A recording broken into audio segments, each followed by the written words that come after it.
Okay, I need to get back the momentum to do it in the car. Okay, so I have left my camera in the car now, so that every time I got free time, I stop my car somewhere, I will do a video for you.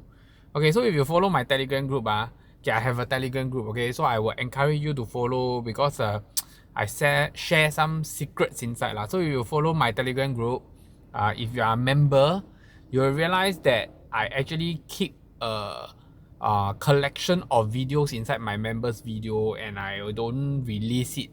I release it in a consistent manner lah. Means like every weekend I will try to release one of the members video, but I will put all the videos there first.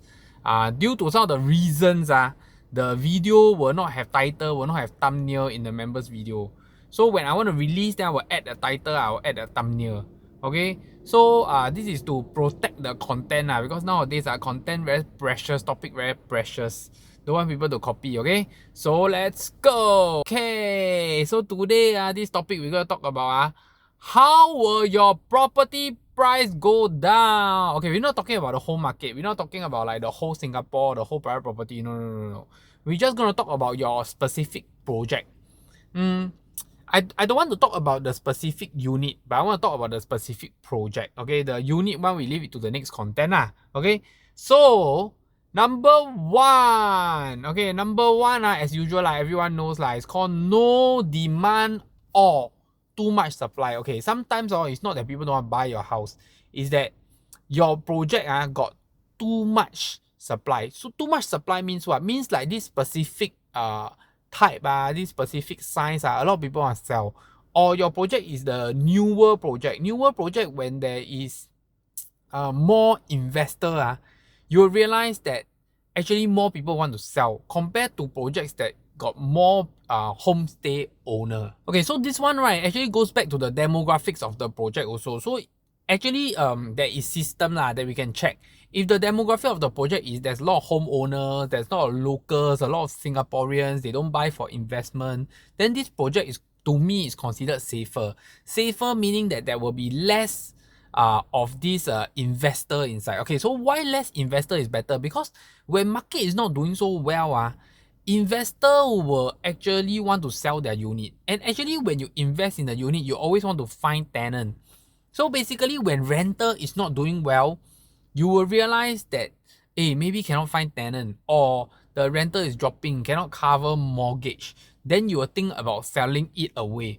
Or maybe towards your lease, like for example, your lease is ending already. Then the last 2 months, you will also try to sell. So all these things will actually increase the supply in terms of the number of units selling in the condo. So this is a common issue lah. So if you realize that some of the CCR areas or RCR areas that is very highly saturated, I don't want to say names, but highly saturated with renter and investor, you realize that their price always gonna stuck one, because a lot of their units are all renting out one. So you see a lot of Japanese a lot of Caucasians a lot of Koreans and whatsoever. Okay, so those condos are condos where you realize that their price is very volatile. So if you own one of these condos, you will realize that your price can drop easier compared to the other condos.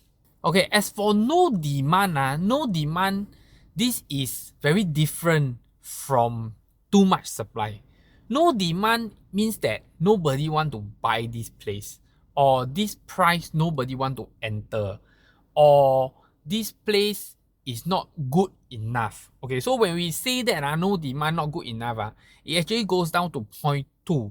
Point 2 to me is this place has no future development, no attraction to buyers anymore. Okay, so a lot of times when you buy a certain project, you realize this project maybe there is no future development, or there's no future anymore in terms of this project or this location. I'm trying my best not to, because I have thoughts about okay, which condo fall into this category, but I try to must be very careful, because later I accidentally say something that can let you all relate back to the condo, so I try not to do it. So most importantly to me is that this place must have future development, must have things to look forward to. If not, this place like there's some places, or if you realize there is not just one project, there is many condos together. When there's many condos together, right, it will also fall into the category of no too much supply. Okay, and when that happens, you realize that if your condo in terms of comparison to others is not good enough, or there's no unique selling point, or you are the oldest out of everybody, or you are the worst out of everybody, then you realize that this no demand problem will fall into your condo. Okay, so actually the basis starts from no demand, okay, or too much supply. But in the basis of no demand and too much supply, right, there is like a mind map to it. So why this project has no too much supply? Why this project have no demand, or why this project have too much supply?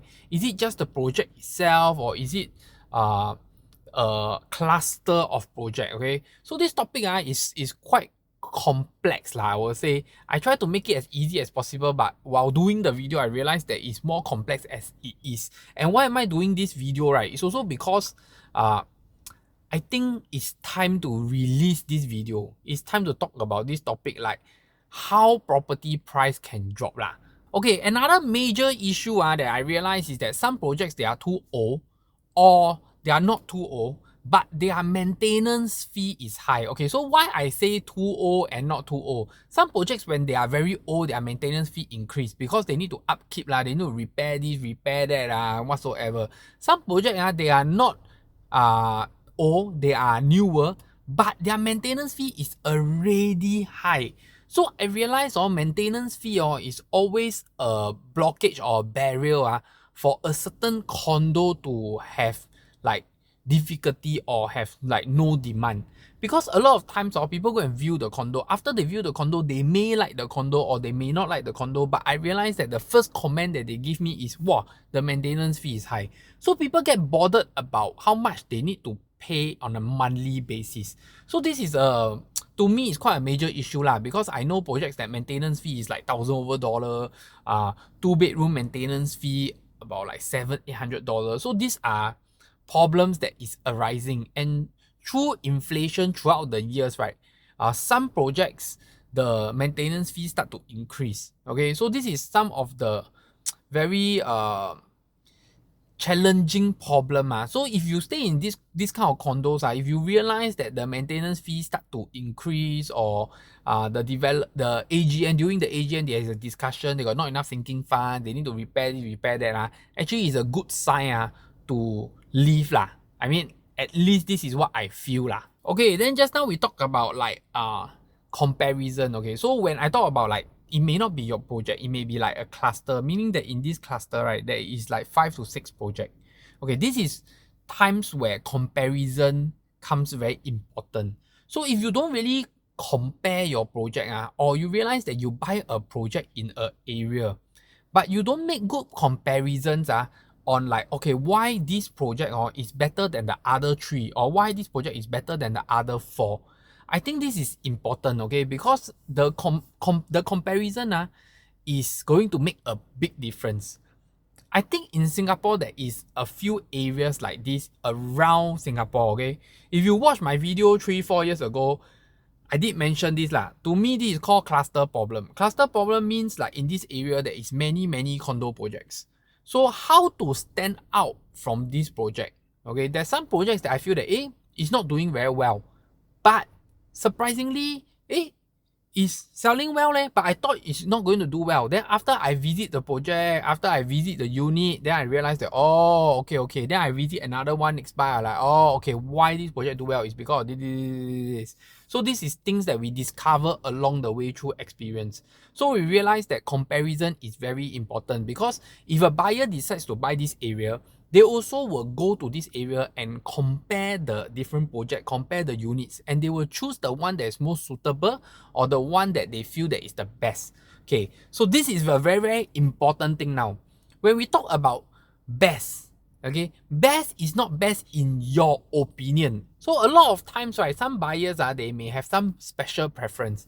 Then they will feel that okay, this is best for them. Okay, I understand that this is best for you. You buy it, we respect your decision, no problem on that. But today's topic, right, we are talking about very rational and very realistic and very materialistic. We are talking about why this condo price will go down or why this condo will make money. So we have to be very direct, very cruel, and very crude to it. Okay. So your personal opinion in this perspective or in this topic is not important. The most important thing is the majority opinion, the professional opinion, the majority opinion plus the professional opinion. Okay, why do I say so? The majority will have something that they prefer. The majority will have something that they like. So it's important to choose something that most people like and not just because you like. And why professional opinion is important? Because if a lot of times you will realize that customer have agents because they need opinions. Because they want the agent to share with them like, okay, this one, how do you feel? This one, how do you feel? So if majority of the agents okay, I wouldn't use the word professional because like you all say, some of the agent not professional but majority of the agent or majority of the agent is going to be professional. Okay, just kidding. Okay, so anyway, the majority of the agents must feel and prefer that this is a good one. So a lot of times, right, this one boils down to a few things. Number one, this one boils down to the upkeep of the condo. So the upkeep of the condo, the facilities in the condo, whether is it maintained well enough, is the management doing a good job, is the residents doing a good job. Sometimes all the residents, they are not willing to pay, they are not willing to repair this, repair that, they are okay to live in such condition. They only care about what is in their unit, which is normally not enough okay. Or some residents, they like to choose the majority of them choose a very amazing color from the condo. Okay, this is also another big problem Next one is the layout of the condo. So if your project right have like very bad layout, don't have those like good floor plan. Like majority of the floor plan, majority of the layout is not squarish. This condo got this angle, that angle. That condo, the way is being positioned not good. Got west sun. Toilet too small waste a lot of corridor space blah blah blah blah blah feng shui issue balcony too big Okay, if your condo have this majority problem this layout problem, then you need to go and compare with your surroundings. So again, we go back to comparison. Compare with your neighboring project and ask yourself, out of your neighboring project, is yours still better than the neighbor? If the neighbor one better, means that the neighbor one is going to be stronger. The majority will prefer your neighbor one. Then if I'm you, I will buy your neighbor one I won't buy the one that you like because the one that you like is not the best out of the best. So sometimes it's not about your opinion it's about getting the best out of the best of the majority opinion.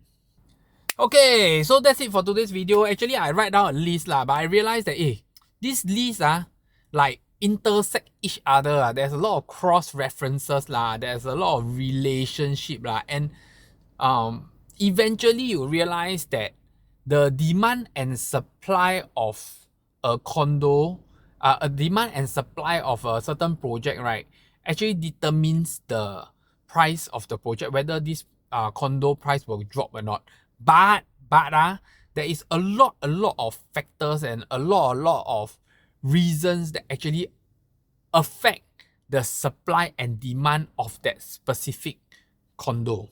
Okay, so I think now it's time to go and think about it. If you already passed your SSD period, you thinking about changing your flat because you are on the investment direction and whatsoever, I think now is a good time to plan ahead. Okay, now is a good time to think about whether your condo fall into this good category or not good category. Okay, because these are reasons why your property may be harder to sell than other people. And when it's harder to sell, when there's no demand or there's too much supply, then you realize that people will start to drop price in order to sell. And when people drop price, new benchmark will come out. New benchmark will come out means that price will keep dropping and dropping and dropping. Okay, so it takes you nothing but less than a second just to click the like button, and it's for free. Okay, so please click the like button, support my video so that I see more likes, I feel more happy, I'll do more videos. Okay, and hit the subscribe button. I'll see you in the next episode, and bye bye.